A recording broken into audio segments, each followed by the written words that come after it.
ایک گاؤں میں ایک بوڑھی ماں رہتی تھی، اس کا نام حاجرہ بی بی تھا۔ اس کے 4 بیٹے تھے مگر سب اپنے اپنے گھر بنا کر الگ رہتے تھے۔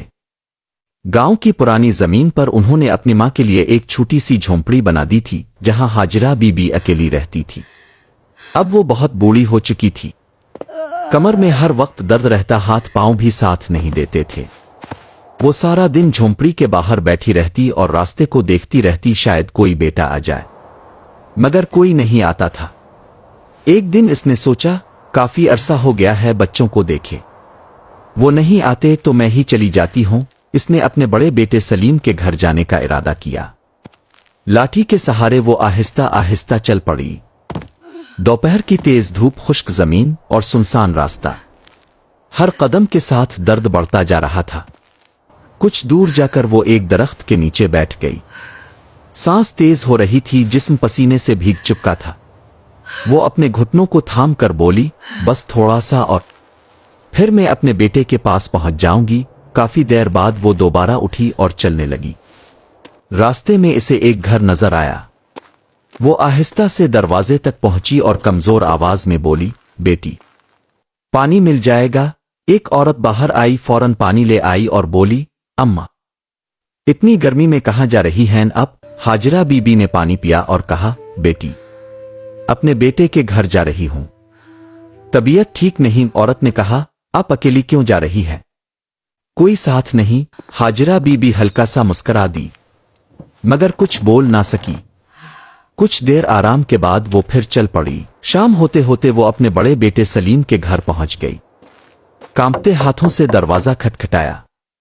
بہو نے دروازہ کھولا، چہرہ دیکھتے ہی آتر گیا مگر پھر مصنوعی مسکراہٹ کے ساتھ بولی، ارے اماں اب اکیلی آ گئی ہے؟ پہلے بتا دیتی ہوں۔ حاجرہ بی بی نے تھکی ہوئی آواز میں کہا، بیٹی طبیعت ٹھیک نہیں، سوچا کچھ دن تمہارے پاس رالوں۔ بیٹا اور بہو خوش تو نہیں تھے مگر مجبوری میں رکھ لیا۔ دن گزرتے گئے، بیٹا سارا دن کام میں مصروف رہتا، ماں سے بات تک نہیں کرتا۔ بہو بھی اپنے کاموں میں لگی رہتی، نہ حال پوچھتی نہ وقت پر کھانا دیتی۔ ایک دن تو اسے پورا دن کھانا بھی نہ ملا۔ جب وہ خود کچن میں گئی اور کہا، بیٹی کچھ کھانے کو دے دو، تو بہو نے کہا، اماں خود لے کر کھا لیا کریں، میں بہت مصروف ہوں۔ یہ سن کر اس کی آنکھوں میں آنسو آ گئے۔ چند دن بعد بیٹے نے کہا، اماں آپ دوسرے بھائی کے گھر چلی جائیں، ہم بہت مصروف ہیں۔ حاجرہ بی بی خاموش رہی اور اگلے دن چلی گئی۔ پھر وہ دوسرے بیٹے اکرم کے گھر گئی، وہاں بھی یہی حال ہوا۔ پہلے 2 دن ٹھیک رہے، پھر وہی بے توجہی، کھانا وقت پر نہیں ملتا، کوئی بات نہیں کرتا۔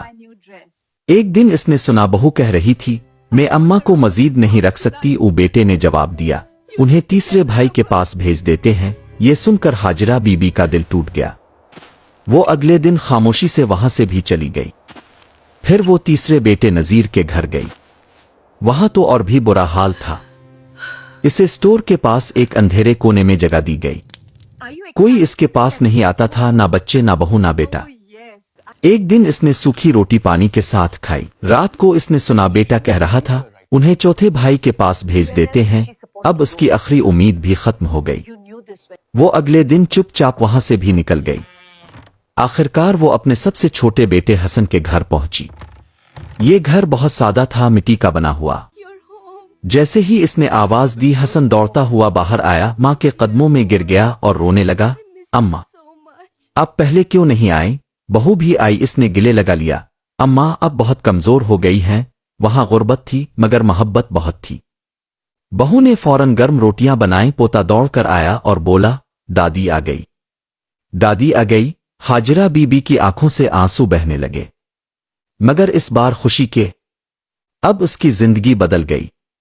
بہو روز اس کے پاؤں دباتی، بیٹا حال پوچھتا، پوتا ساتھ کھیلتا۔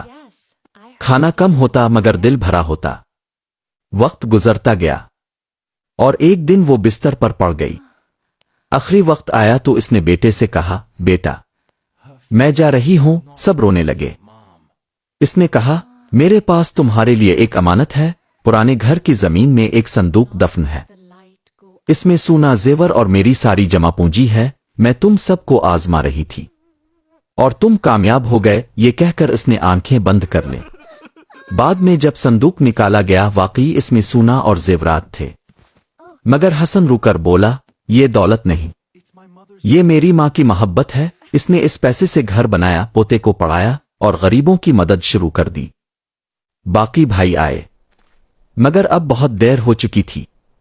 سبق: ماں باپ بوجھ نہیں ہوتے، وہ ہماری سب سے بڑی دولت ہوتے ہیں۔ جو ان کا سہارا بنتا ہے، زندگی اس کا سہارا بن جاتی ہے۔